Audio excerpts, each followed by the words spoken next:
Welcome back to Curious Combinations, and Everything's Unoriginal podcast. My name is AF Tanith, and today I'm going to be covering Episode 3 and Episode 4 of Dark, Season 1. We open on a 1980s television, much like the one we saw in the bunker.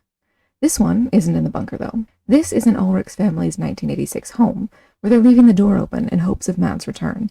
Poor Mikkel walks in, confused and looking for his family, and I feel so unbelievably bad for this poor little kid. He runs into his own grandmother, thinking that she's his mom.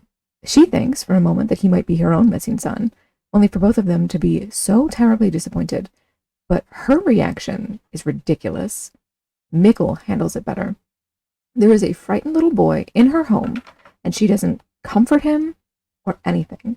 She grabs him, hurts him, and demands to know where her own child is. No concern at all for what he's going through. How the hell he got in her house? Who might he be? Nothing. No concern. So Mikkel runs away, we cut to credits, and I am very mad. Can someone please help this poor baby? In the credits, we see the scene of Eric's body being carried away by the mysterious hooded figure, which is the point at which I realized that many, if not all of the shots in the credits are actually shots from the show. I had been operating under the assumption that maybe it was just aesthetic choices, it was just stock footage chosen to create a vibe. But no, these are clips from the show. They're just hard to interpret when you don't know what the show is going to be about, and when you're viewing them through the weird kaleidoscope of the credits. So of particular interest to me is a shot of what appears to be Mikkel entering the bunker, which I assume we're going to be seeing in a future episode. No idea if that's going to be toward the end of the season or sooner. I'm hoping sooner. But quite a few scenes from episodes 3 and 4 are in these credits, so we're running through things pretty quickly, at least as far as the credits go. So then we cut to a hospital and a 1980s nurse. It's Inez, Michael's mom, and she's noted quite explicitly to have no family. This reveal gives me a pretty concrete theory regarding Mikkel and Michael's suicide, but we're going to get to that later. So elsewhere, the cop, Charlotte, she is a teenager, and she's riding her bicycle when she finds a dead bird on the road, or the trail, or whatever it is. She picks it up and she puts it in her bag, which is disturbing, though we do get an explanation for it later that makes it make a little bit more sense, but still, how did Charlotte end up noting about the birds? Does she know that something is wrong there, or does she just frequently pick up corpses so that she can draw them? I'm not quite sure. The radio tells us that we're 4 weeks out from Matt's disappearance, and we find ourselves now with a cop who has a very conspicuous Rubik's Cube sitting on his desk. It is unfinished, unsolved, which I feel is meaningful. I feel that that Rubik's Cube is there as a symbol, and we do get to see it again later. So put a pin in that. The cop gets a call that we aren't privy to the other half of the conversation of, and then we cut away. On the road, we find a woman putting on her lipstick as she drives and verbally abuses her daughter, Regina, who is the hotel woman from the 2019 scenes. It's really sad to watch, and I feel terrible for the little girl that Regina is. It doesn't, on the other hand, make me feel anything sympathetic towards the adult that she grows into. Adult Regina can kick rocks. So then we're back with Mikkel, who is headed to the high school. I don't really know what his plan is here, but I mean, trying anything is a good idea, honestly. So in there, he runs into his own teenage mom, who is just unbelievably cruel to him, and I'm honestly pretty disappointed in her. I didn't get the impression from her appearance in the previous episode that she was like a mean girl teen, but that is the impression we get here. Her friend with the crimped hair is such an 80s look. It's pulled up in a scrunchie, it's crimped, it's phenomenal, it's so 80s, I might die from it. But her other friend is Hannah, who is noted to be kind of a square. So Hannah meets Mikkel in this scene, which is only relevant so far as my theory goes, and like I said, we're going to get to my theory in a minute, but again, something to take note of. So we cut from Mikkel's poor little face to that same distant shot of the power plant that we've seen in the 2019 time thread? I don't know. Timeline? Scenes. In the 2019 scenes. It's very interesting, I think, how this single shot is not changed really at all that I noticed from 2019 and 1986. So you have to wonder, is the shot... what is the purpose of the shot? Is the shot meant to show that nothing has changed regarding the power plant in that span of 33 years? Or is it meant to show the power plant is just a center point of the town? It's so important, meant to emphasize how integral the power plant is to this plot and this town? Or the other possibility is that maybe this shot is not from either 2019 or 1986. Maybe this shot is divorced entirely from time. Maybe this shot is set in some other important time. We don't know. But this shot is meaningful, and I'm going to find out the meaning of it. So at the power plant, we have Regina's mother. She's in charge now, and it's groundbreaking because she's a woman, and she has an awkward little run-in with a janitor who turns out to be Helga, the, I guess, old man with dementia from the 2019 timeline. And he gives her a gift that we are going to later in the episode learn is the same book that the mysterious hooded man is carrying around in 2019. I don't know what that means, but I know it means something. There's a connection. I'm going to ferret it out. So back with the elderly cop, he's in a field with a farmer whose entire flock of 33 sheep has died. 33 definitely seems to be something of an arc number here, and if this was an American show, I'd say we were doing something maybe with the Freemasons because of that. But since it's Germany, I don't know if that would be a relevant connection at all. But I have noticed not just, it being 33, 33 is considered, in conspiracy circles, 33 is a number that gets plucked out and associated with all kinds of nonsense because supposedly there's 33 degrees of masonry. 33 is a number conspiracy theorists like. So having the two timelines happen 33 years apart, having the power plant exist for 33 years, having 33 sheep in this flock die, it has to mean something. And I'm going to say that a lot in this show. Everything, I feel like, means something. I just don't know how to interpret it yet. So inside the power plant, Regina's mother, Claudia, gets some kind of ambiguous bad news. Some kind of numbers are off in regards to the power plant, and though we're not really privy to what's going on, it's clearly something shady as fuck and pretty serious from the way she reacts. After trying the school, Mikkel goes to the police station, which frankly is a better guess than the school. The same cop from the sheep incident talks to him and jumps to all the wrong conclusions, immediately assuming that this is some kind of a malicious practical joke that Ulrich is playing, and that he beat Mikkel up to get him to go along with the con, which is a strange assumption. One has to assume at this point that this cop thinks that maybe Ulrich had something to do with his brother's disappearance, which is a interesting theory to have, I guess. I would love to know how he came to that conclusion. In any case, the cop leaves to go confront Ulrich, but only after calling the hospital to get Mikkel patched up. I worry that the cop's parting words, "he won't hurt you again," with the he referring to Ulrich, that they're foreshadowing. Let's really hope not. So back at the power plant, a man who we will later learn is Ulrich's dad is meeting with Claudia under the pretense of interviewing her. But it's quickly made clear that they're actually having their own little extramarital affair. I'm not sure if Claudia is married herself, but Ulrich's dad definitely is, and he's complaining about his wife, whose youngest son just disappeared without a trace, losing it. Fuck you. Fuck you so hard, dude. In the cop's office, Mikkel waits and pokes around. The Rubik's Cube has been solved, possibly by Mikkel himself, but possibly not. We're not sure. If so, there may be symbolism in that. Mikkel solving the Rubik's Cube could be a hint at Mikkel solving a larger puzzle, perhaps even our overarching mystery itself.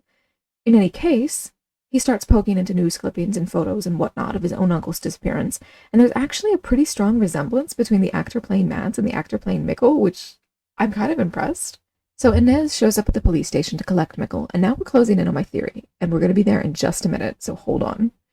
The cop, by now, has reached Ulrich's home. He finds the door open, just like Mikkel did, and walks inside, which, again, in America, a cop could absolutely say that having the door cracked like that was probable cause for entry. But I still feel like if it's not illegal, it's highly unethical. In any case, there's metal music blaring upstairs and no one to be found until he gets to the source of the music, which is Ulrich's room, where he's playing on what I think might be an Atari. Don't come for me, I had an NES, so I don't know the other brands. There's a familiar bit of wall art in the room, "No Future," which was the graffiti that we saw the janitor trying to clean up at the power plant. What that means, I don't know. Maybe nothing. Maybe something terribly important. I'm sure we'll find out eventually. I'm so lost by so many of the details here and so intrigued. Anyway, it's accusations all around. The cop accuses Ulrich of pranks and sheep murder. Ulrich accuses him of drinking his entire mind away, and honestly, Ulrich seems more likely to be right between the two of them. I don't know if I should or shouldn't yet hate the cop at this point, but I really don't like him. At the hospital, Mikkel is getting an exam. There's nothing seriously wrong with him, and he's unwilling to talk about what happened to him, which is understandable given that no one has believed him so far. Inez is very kind to and gentle with him here, and quite motherly in their next scene together. And so now we're at my theory. Inez has no children. She has no family. One assumes that means she has no husband, no one who could give her children. For the relationships of 2019 to make sense, though, She should have already had a son around Mikkel's age or older by this point, and she doesn't. The son that she should have by now, but doesn't have, is named Michael. Michael. Guys, I don't think Mikkel ever makes it back to 2019. I think Mikkel was Michael. I think Mikkel's stuck here in 1986, is going to be adopted by Inez, is going to get married to Hannah, and is eventually going to be cuckolded by his own dad? If I'm right, this is all going to get very incestuous and like quasi-incestuous, pseudo-incestuous very quickly. Yikes. Just off the top of my head, that's going to mean not only did Mikkel spend his adult life being like the peer of his own father, experiencing the birth of his own siblings, of himself, married a woman who's having an affair with his father. If Mikkel is Michael, then Jonas is Mikkel's son and has had a past relationship with Mikkel's sister. If this is true, we just turned Jonas into Jon Snow. Oh my god. Anyway, back at the power plant, Regina's mom is having a confrontation with someone whose identity I'm not really clear on. He's someone else powerful at the power plant, obviously, but I'm really confused on what it is that he does there. He's not Claudia's boss, I don't think, but maybe he is. Either way, they have a chat about what she doesn't know about her new job and what she needs to know about her new job and on, and it's clear that she's going to have some secrets revealed to her very shortly. I am hoping to get answers, but I won't get them. Not yet, at least. In the woods, we find Charlotte journaling about the dead bird. She's drawing it, she's taking some notes. I'm not sure which her primary motive is here. Does she intend mostly to draw it and the notes are secondary, or does she know that something is wrong with these birds? At the coroner's office, the cop is overlooking the necropsy of the sheep. Apparently, they all died of mass panic, but more interesting to me is one concrete detail of their misfortune. They have also had their eardrums blown out. From the way the coroner relates it, it sounds like a case of a loud noise fucking them up, not Satanists, like the idiot cop suggests, and as a member of the Satanic Temple, I'm offended. Thank you. That's mostly a joke. But the thing with the eardrums is fascinating. Did their ears get fucked by the same thing that fucked the dead boy's ears up? Maybe. Maybe not. I'm sticking with the centrifuge theory for his injuries right now, so I doubt that's what's happening to the sheep. Maybe some kind of a sound weapon instead. Who knows? Elsewhere in the woods, Claudia and the mystery man in the wheelchair visit some kind of a fenced-in chasm. Claudia heads down into the pit, looking ridiculous in her business suit and heels as she tromps around in the detritus, and in some part of the cave system we find an enormous stack of yellow barrels with nuclear warning symbols on them. Claudia looks very concerned, and so am I. But what is this? Is it nuclear waste improperly stored and improperly disposed of, or is it something worse? And if it is something worse, what could be worse? Back at Claudia's house, Regina arrives home to hear that her mother is going to be late, and she pulls her sleeve up to reveal self-harm scars. I feel really bad for teen Regina, and I have to reiterate that, mostly because I am not swayed at all on adult Regina. She still fucking sucks. In the woods once again, night has fallen, and the cop is wandering around. He's set upon by a rainstorm of falling bird corpses, quite like what happened to his apparent daughter, Charlotte, in 2019. At least I think Charlotte is his daughter. I may be wrong on that. It's really pretty disturbing, and it's even more disturbing when we discover that 1986 Charlotte has a freezer full of these bird corpses. What the entire hell does she think is going on, and why is she preserving the bodies?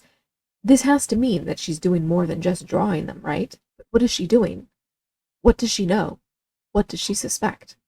And why, most importantly, is she preserving them in the freezer with her food? Yikes. All throughout the town, while Charlotte is doing this, the lights are flickering, just like they did when Charlotte saw the birds fall in 2019. It's here that I think the show does its most interesting twist so far. The timelines that we're seeing, those first 24 hours after Mikkel goes missing, are playing out almost identically in both 2019 and 1986, and I am fascinated. That night, the birds die, and the lights flicker, and this parallel is solidified here when Mikkel runs to the caves. He's in the caves on the night after he arrives in 1986, and his dad is in the caves on the night after Mikkel disappears from 2019, and they hear each other in the caves. Mikkel hears his father banging on the door. His father hears his voice calling for help. They're at the exact same place in wildly different but very parallel times. And again, I am fucking fascinated. I adore this. Whatever the hell is happening here, I adore this. I adore whatever mind created this. It is a brilliant plot point. Please do not let the rest of this story disappoint me because this is setting such a high bar. I love it. But the bit that's woven in with this is more concerning. We have teen Ulrich talking to Hannah, who is visibly quite a bit younger than him, and I think it's here that we, as the audience, are meant to understand that Hannah has harbored a lifelong crush on Ulrich. The affair might be a recent thing, or it might not be, but the feelings between them are clearly not new, at least not on her end. And given that I'm 99% sure at this point that she marries Ulrich's son, this is all so fucking weird and creepy in a way that I honestly really, really love and kind of wish I hated more than I do. Because it's gross. It's gross, and it's so mind screwy, and I love it and I hate it, and it's a nightmare. I cannot wait to find out whether or not my theory is true. And honestly, at this point, I really think it has to be. It's gotta be, right? In any case, we get some looks at who's who in regards to the 2019 versions of everyone compared to the 1986 versions, and it did clear up a few identities for me, mostly revolving around Ulrich's dad. That's first and foremost. So while I don't love it as like an artistic choice, I can't say I don't appreciate it. It did what it meant to do, at least for me. There's an unexpected tit flash in here that we get when we get some glimpses of 2019, which I sure as fuck was not expecting. And I think the point of it is to imply that maybe Regina has breast cancer. And honestly, no, this still does not make me sympathetic to her, especially because we don't have a confirmation either way. She may be a hypochondriac. I don't know. Who knows? Regina is going to have to do a lot of work before she's not on my shit list. Anyway, back to the caves. Mikkel's in there in 1986, and Ulrich's in there in 2019, and like I said, I really love this shit. Mind-bending is right, and I really, truly adore it. Well-done mind-bending stories are some of my greatest loves in life. Media that makes you think, media that demands you actively watch and think and keep up with the story. Words cannot express how much I appreciate it and I adore it, and I really hope that the show keeps this energy, because right now it's giving me everything that I want. I am so intrigued and so enthralled, and I genuinely might have another new favorite on my hands if the show continues to unfold so satisfyingly. I love it so far. I really do. Finally, confusingly, we cut to some kind of a sciencey type dude, maybe a watchmaker, or maybe a theoretical physicist with a big obsession with time. Who knows for sure? Certainly not me. Either way, he's putting the finishing touches on a very familiar steampunky device. It's the very device that the hooded man in 2019 has got in his possession, in his hotel room.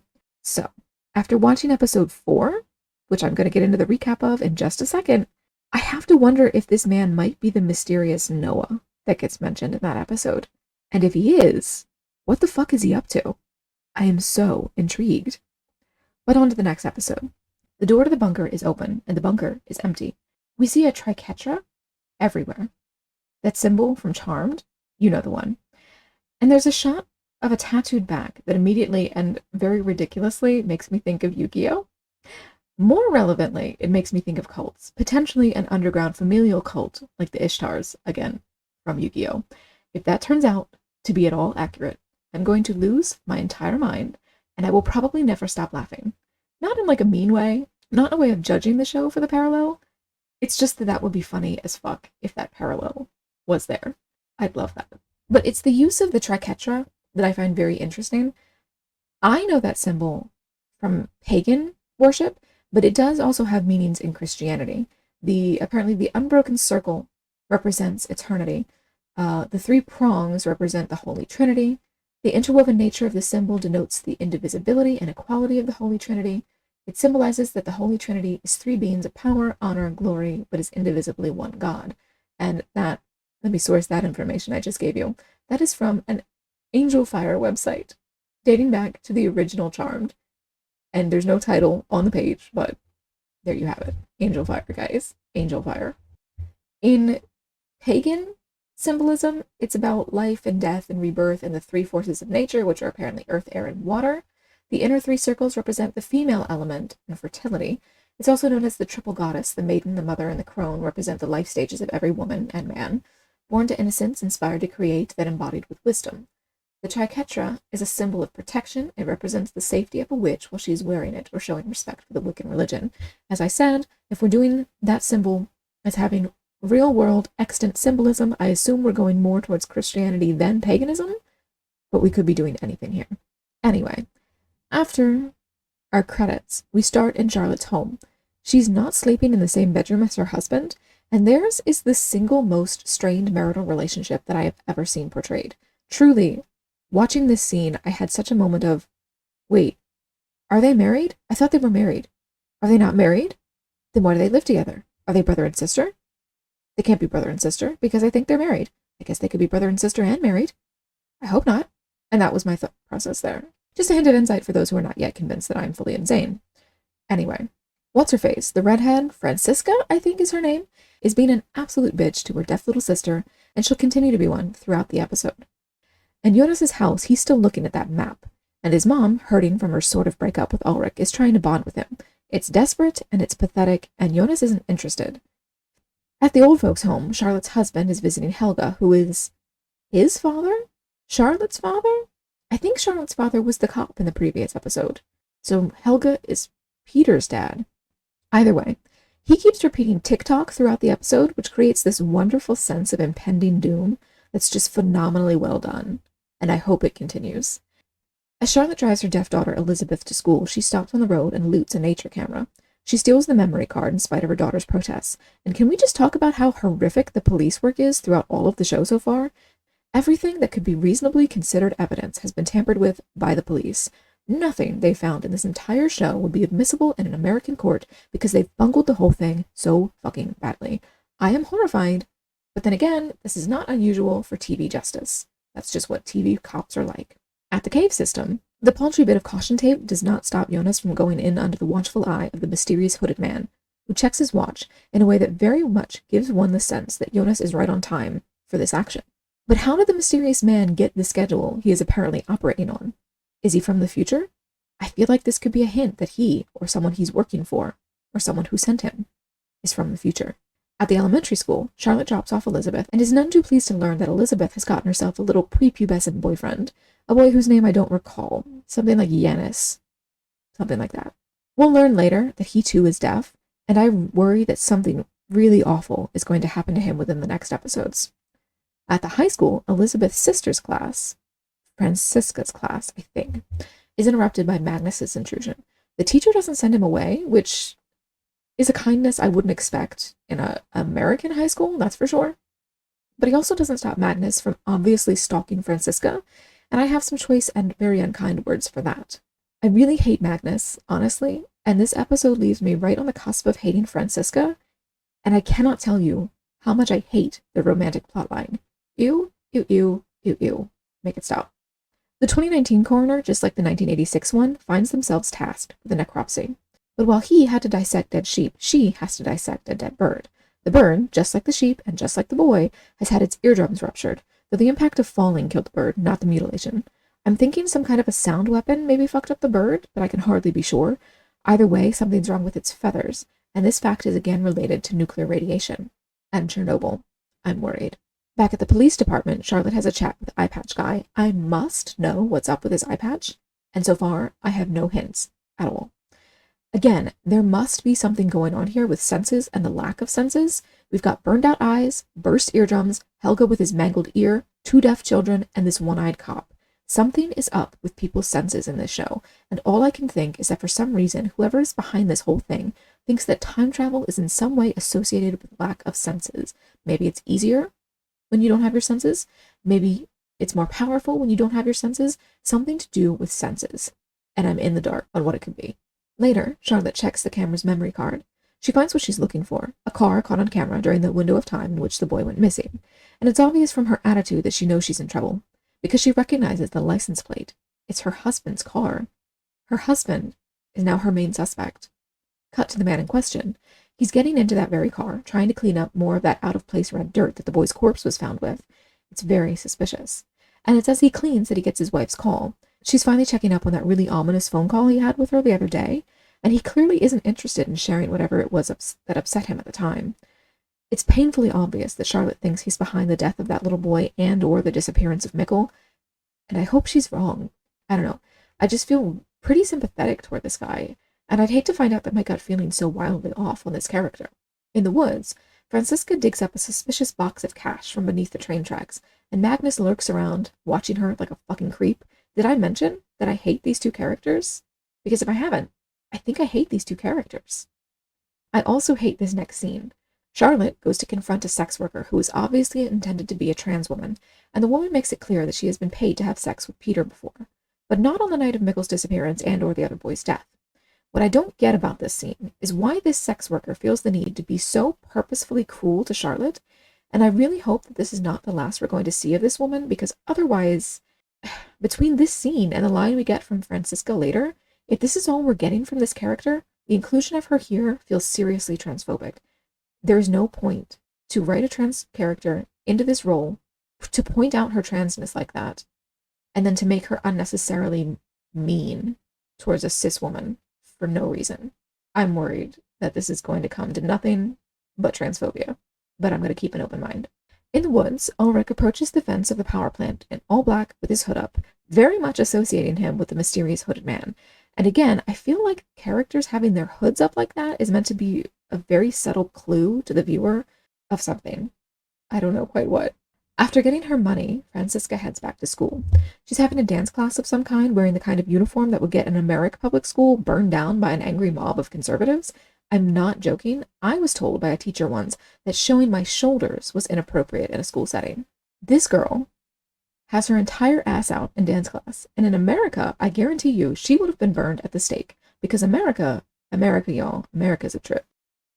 In the woods, Jonas finds a bike. I'm honestly not sure whose it is. I may have missed that it was his, or maybe it's someone else's. Maybe I'm not supposed to know. In any case, there is a red rope tied onto the handle. Jonas seems to think that this is important, and I suppose it must be important, but I have no idea why. Elsewhere in the woods, Charlotte rolls up on a cabin surrounded by very familiar and very important red dirt. The body of the dead boy was clearly here, or near here, or in some place very like this, at some point. At the elementary school, Elizabeth's little boyfriend, Yasin, we'll go with Yasin, gets picked up by his mother, who offers to take Elizabeth home too. Elizabeth refuses, as her mom, quote, will be here any minute. Unfortunately for Elizabeth, neither of her parents are actually on the way, but a rainstorm is. Charlotte, the mother who is supposed to be picking her up right about now, is instead looking around in the cabin. We don't see what she sees inside, but apparently it's not very important or interesting, as she spends only a few seconds in there. Outside, she sees something much more interesting. A shelter door built into the ground. It's clear that this is the bunker where Eric was kept, but there's no indication of the room being done up as a creepy prison the way it was. So arises the question, when was Eric held prisoner? Did Eric travel through time only to get snatched up and imprisoned? Did he get snatched up and then traveled through time with his kidnapper? I think he was held in this bunker, yes, but I think he was held there in either the past or perhaps the future. I'm desperate to know for sure. In the changing room after dance class, Magnus confronts Francisca over her money. They have this awful confrontational relationship that feels very teenage in the most painful way, and includes Francisca uttering this horrible transphobic line about her dad, quote, preferring dick.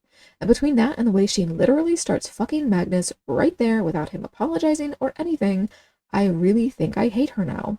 I was so horrified by this scene. Like, why, Francisca? Like, what the fuck? And why the fuck? And ew, and help, and make it stop. God, I hated it. It was utterly skin-crawling, and completely mind-boggling, and ew. No. Never again. Anyway, meanwhile, Charlotte and Peter are having an uncomfortable phone conversation. He's hiding something, she's trying to ferret it out, and one of them really needs to go and pick up Elizabeth before something bad happens to her. Cut to Elizabeth, who we discover now did, in fact, steal Francisca's lipstick. The last episode had a couple of different bits about lipstick that might color this scene, namely Hannah's judgment of girls who wear it, and our one and only previous scene of someone applying it, that someone being Claudia. Whether this is meant to make me associate Claudia with Elizabeth, I don't know. It's not like they could be the same person, after all. Claudia is not deaf. At the school, Peter discovers that his daughter is gone. He searches for her, but she's already started walking home, and found one of those familiar candy bar wrappers that Mads so liked. Does it mean Mads is the man who spoke to her and gave her the watch we see at the end? I truly do not know, but I suspect the answer could be yes. In any case, Ulrich has been caught trespassing on the property of the power plant, and Charlotte has to go fetch him. After they drive home, Ulrich gives this awful little narcissistic speech about how awful it is that this happened to him, makes a pointed comment about Charlotte not being the one who lost a kid, and then demands to be let out of the car to go wander in the rain. And then Charlotte gets that horrible call. She is, in fact, now the mother of a missing child. Elizabeth is gone, and Peter cannot find her. Elsewhere, Jonas is once again obsessing over the map. Does he do anything else anymore? Honestly, He doesn't seem to. It's caves and it's maps, and that is all he does. I'm kind of surprised he doesn't have more to do in this show. I really truly thought he was going to be like the main team, but he's kind of fallen back. In the woods, Charlotte finds her daughter's hat, but not her daughter. It's a really upsetting little moment because even as the viewer, you can really feel that powerlessness that Charlotte is feeling right now, that absolute despair and helplessness and fear of losing a child and not knowing where she is. There's a clue. The hat serves as a clue to where Elizabeth is. But in the moment, it really does more harm than good.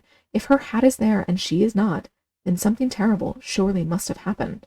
So Charlotte takes the hat home, and she shows it to her husband, and one gets the feeling that their hug in this moment is the first hug they've shared in quite a long time. In the woods, a hooded figure enters the cabin that Charlotte visited earlier. Then Franziska comes home to find her devastated parents, and Helga wanders around town and relays a confused but ominous message to the police. Someone, a male someone, must be stopped. But thankfully then, Elizabeth arrives home. She comes with a strange story about meeting someone, a male someone named Noah, obviously the person that Helga was talking about. And he gave her a pocket watch that supposedly used to belong to Charlotte. My current theory is that it is somehow related to her father, who I think is the drunk cop from the 1986 storyline, but I may be wrong. Franziska appears, momentarily relieved to see her sister, and then slaps the shit out of her for stealing her lipstick. Her parents literally witness this and do absolutely nothing. They don't even look in this poor little girl's direction. And yet that's it. I fucking hate Franziska. Genuinely, this was the straw that broke the camel's back. This bitch hit her little sister over a lipstick. Her deaf, I remind you, little sister. And these jackass parents stood there, saw it, and did nothing. I am so appalled. Anyway, after this, we're back to voiceover for a bit, and I am gratified to find that the background detail referencing Ariadne turned out to be something after all. If you see my initial reaction to the show, which I filmed and is available to $5 and up patrons, you'll see that I did notice it at the time. There's a poster in one of the teen girls' rooms, I believe, referencing Ariadne on the wall. But it was such a subtle thing, and didn't come to anything very quickly. So I didn't mention it in the podcast. Now it turns out that I should have. Anyway, I honestly keep getting so caught up in puzzling out the meaning of the voiceover that I almost missed mentioning something of serious importance here. The hooded man is in Jonas's room while he sleeps, writing something on the maps that Jonas has been obsessing over, and it's here that it occurs to me for the first time that if I think Mikkel is Michael, that really does open up the possibility of anyone being anyone else. Is the mysterious hooded figure Jonas from the future? Is that possible? Or are we only dealing with 1986 and 2019 as time frames? Or are there other relevant 33-year intervals here? Should I be on the lookout for things related to 1953 and things related to 2052? Or are 1986 and 2019 the beginning and the end alluded to in the voiceover at the end of the episode? Mysteries abound. And on a related note, there was a thing in the previous episode that I found very suspicious at the time. There is a scene, an introductory scene, I believe, for the hooded figure. He's standing on a hill above where the police are searching for Mikkel, and the police do not see him. I assumed at the time that this was more police incompetence, but perhaps it's not. If this person can be there and not be noticed by the cops, and this person can be here in Jonas's room and not noticed by Jonas, maybe this person can be invisible. Is that possible in this show? I don't know. Maybe it is. I hope we'll find out. At the old folks' home, Helga scares the shit out of his nurse by announcing that he has to stop someone named Noah. And then we're back to the woods with poor little Jason, who apparently wants to prove that he's not a baby by walking to school on his own. But I guess no one told him about stranger danger, which seems absurd, because he runs into a stranger who knows his name, scary, and who claims to have been sent by Noah, scarier. And I am so concerned for this poor little boy. Leave the little boys in this town alone. Why are we stealing all the little boys? What's happening to the little boys? Anyway, first and foremost, I want to go back and take a look at our two voiceover scenes in this episode. I cannot really place the voice involved in these voiceover bits. It might be Helga, possibly, or it might be this mysterious Noah we learn about in this episode, or maybe it's someone else entirely, like the hooded man, or the man that built the steampunky machine, which honestly might be Noah, or, anyone, literally anyone male. In any case, let's look at that first monologue at the beginning. I'm going to read it now. Black holes are considered to be the hellmouths of the universe. Those who fall inside disappear, forever. But where to? What lies behind a black hole? Along with things, do space and time also vanish there? Or would space and time be tied together and be part of an endless cycle? What if everything that came from the past were influenced by the future? So that's super, super interesting.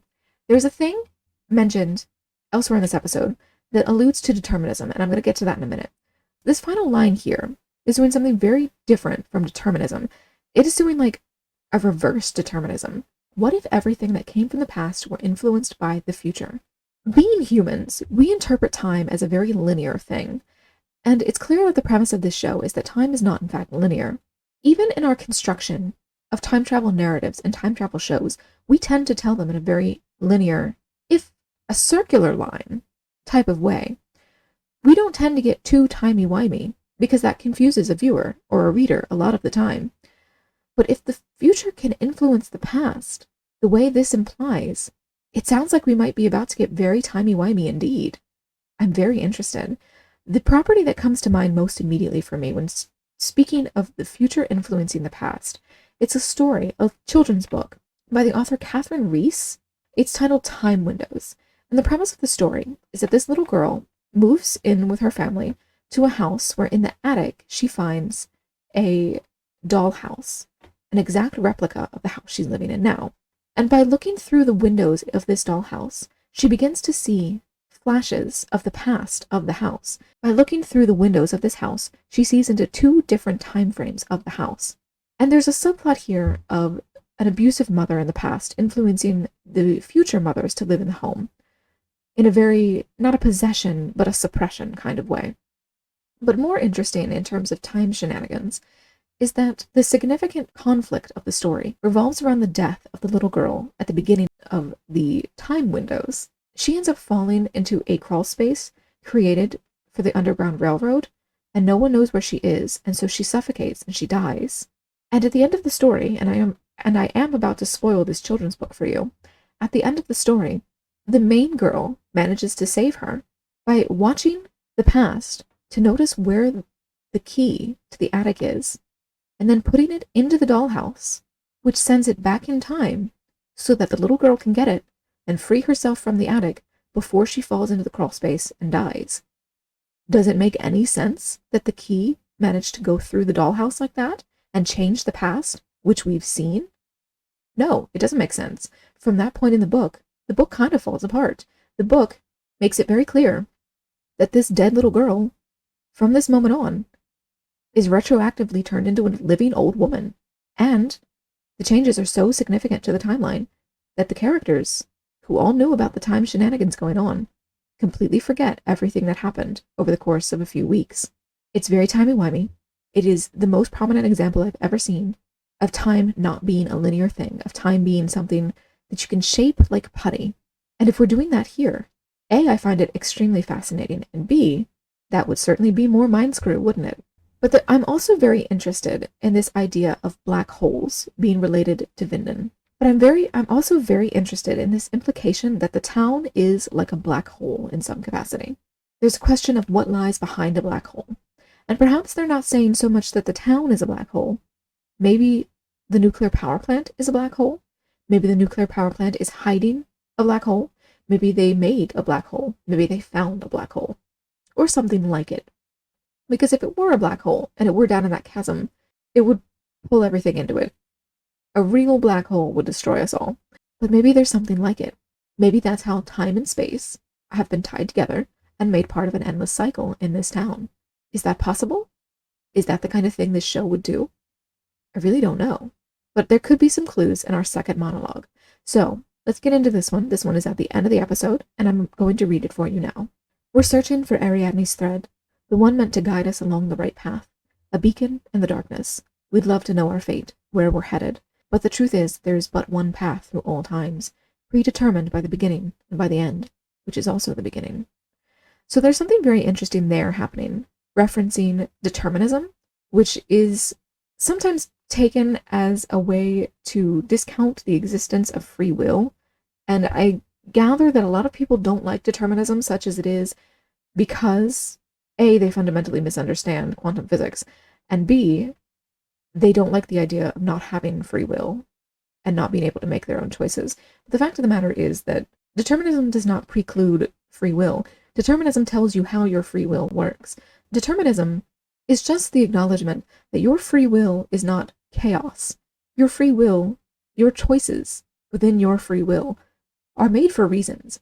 You don't pluck things from the ether. You do things because you have reasons to do them. And determinism tells you that those reasons were made by things in the past, which was determined by things before that, which was determined by things before that, and on and on and on, all the way to the Big Bang. But there's an interesting element here of bringing in the idea of predetermination by the end, which is the beginning. Very much referencing a circle there, an endless cycle, as the first monologue said. And it kind of takes away a bit from the idea of this referencing determinism, because just struggle to wrap your mind around that. Predetermined by the end. I think it's very interesting how the only way that I can wrap my mind around that is from a storytelling perspective.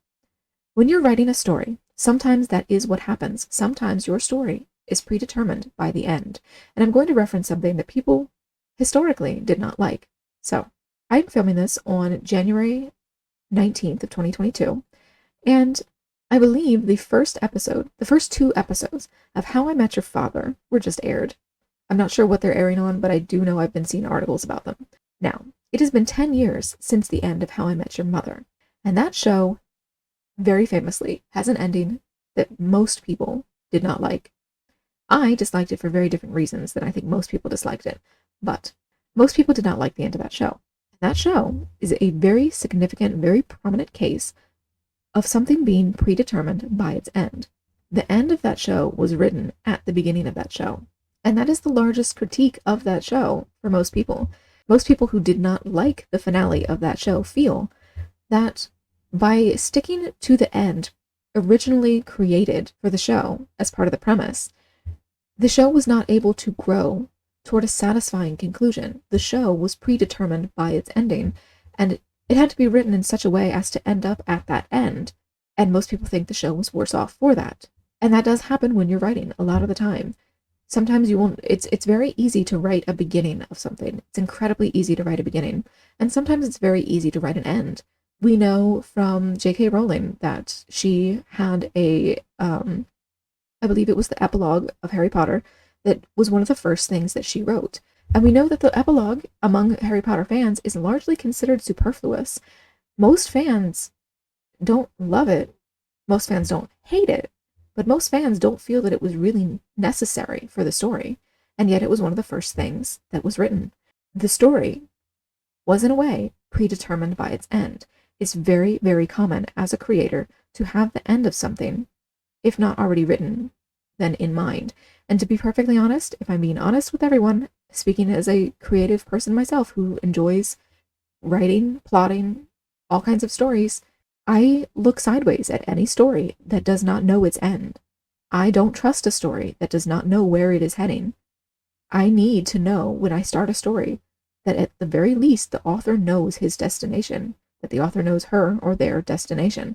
I don't trust a story that is not predetermined by its end. And the end can shift and the end can change, but if you don't know the end, then I don't trust that you know your story. And so the idea of this, stating that the truth is that there is but one path through all times, predetermined by the beginning and by the end, which is also the beginning. I'm so intrigued by how that is going to manifest as a concept within the show, and not as a metatextual concept for the show, because I love it as a metatextual concept. But how does it work within a narrative? How does it work within a story? I am so utterly intrigued. And we have so many mysteries still open, and we have 6 episodes of this first season left. And I do not know if this first season is going to give me any answers of this mystery. I know that the show is complete at 3 seasons, and I believe it is 26 episodes. I had been assuming 30, but I believe it is 26. And 26 episodes is more than enough room to tell a coherent, cohesive, very well done story. But it does give me pause over the idea that we're going to get any satisfying answers in this first season. And I'm kind of hoping that we do, because I've not heard phenomenal things about the end of the 3rd season, the end of the show overall. So if we start getting answers sooner rather than later, I have a bit more confidence that those answers may be answers that I'm going to enjoy. But really, at the end of all things, I don't care when we get the answers so long as we get good ones. So it's a very catch-22 I'm caught in here. I'm hoping that as I close in on the end of this first season, I won't be left with so many questions and no answers at all. I'm hoping that what we really do with this season and its wrap up is that we answer a lot of the questions that we have so far and maybe set up a slew of more questions. But who knows? I have no idea where the story is going to go from here. I have not been spoiled on anything. Netflix, of course, as usual, likes to play their little preview quasi-trailer at the top, and I have been studiously avoiding seeing that because I do not want Netflix to spoil me, and but they try so hard. So, with this all said, I am getting ready in a few minutes to sit down to watch episode 5 and episode 6 of Dark Season 1.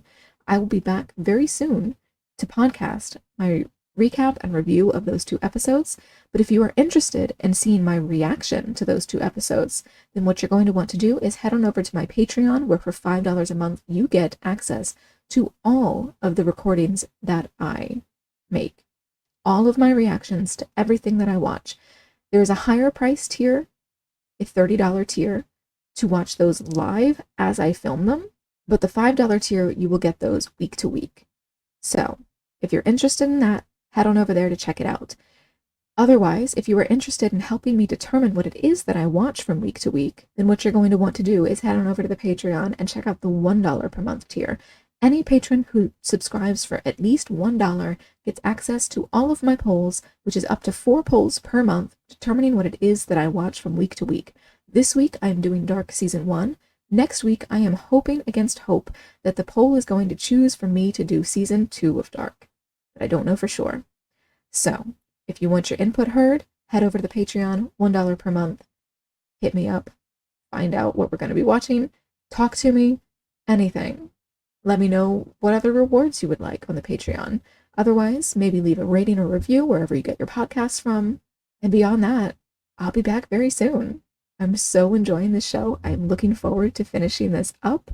At least this first season, I am desperate to know the answers to all of our questions here, and I cannot wait to know where we go now.